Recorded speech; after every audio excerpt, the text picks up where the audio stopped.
So, no matter who you are, this is pretty universal. Delivering, delivering your words, delivering the message, whether it's a simple conversation or a very deep conversation. A lot of times we tend to let our emotions get the better of us.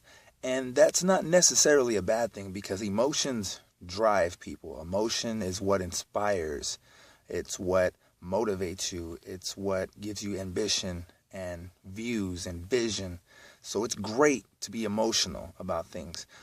But when you are having a conversation, when you are talking to people and you are putting your words out there, it's very important to know how you are delivering that statement, those ideas and messages.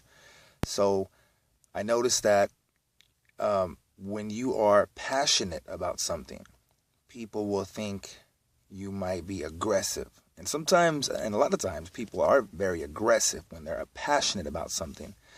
What I've been able to do is learn to kind of not be so aggressive with it, but speak about it in such a way where people know that this is what I do. This is my passion.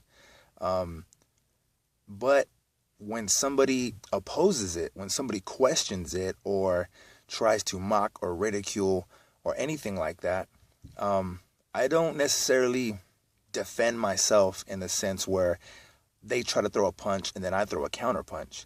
It's more so of just staying firm in what I believe and not letting them break me. Because if somebody keeps running into a brick wall, they'll eventually stop.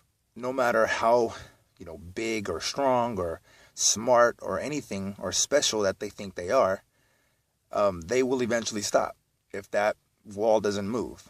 So they'll either go around it or whatever, right? So delivery is very important. You can be in a conversation and you could potentially change somebody's life, even if they do oppose you, even if they do argue and mock and ridicule you.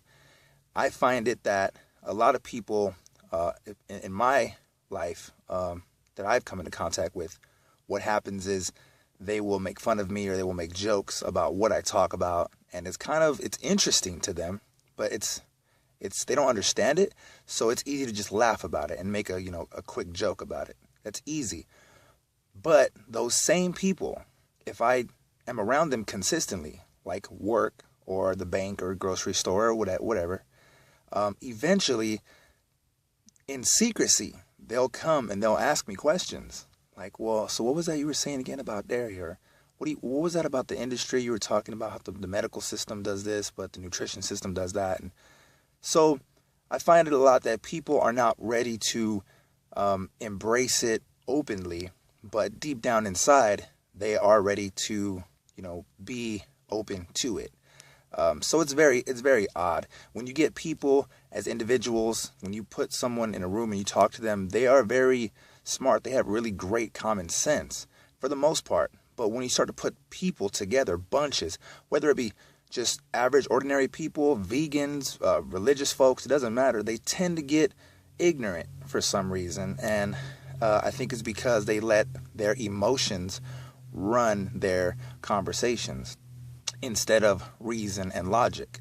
So just remember that when you're discussing something with anybody, anything, use logic, use reason, but of course, let your emotion kind of start that fire inside of you and be confident. Don't be conceited or overbearing or pressure them into believing what you're believing. Just stand firm in what you're believing, and it will definitely rub off on them. They will start to see that if you're that passionate about it, and if you're speaking logical, and especially if they expect you to become emotional, if they expect to get a certain reaction out of you and you don't allow that to happen, the power shifts in your favor. And they start to notice, wow, that's pretty cool. How do you do that? And then it goes from saying, you're dumb for doing that, to, how did you do that? Can you show me how to do that? So it takes subtle changes. They might not ask you in the most polite way, but realize that love is the most powerful thing in the universe. And it's not easy, but it's simple. So take the steps, understand, be aware of what's happening, take alternative routes to deliver your message. It is very important, and it can come back to you tenfold, because for every action, there's an equal and opposite reaction. There is such a thing as the ripple effect. What you do and what you say and what you put out into the universe right now is going to travel to the other side of the world and come back to you. So you're affecting lives just by doing what you do on the daily. This is Mike B. I appreciate you watching. Much vegan love. Please subscribe to the YouTube channel, comment, like. If you have any requests for any type of videos, please let me know. It's not a problem at all. Be well.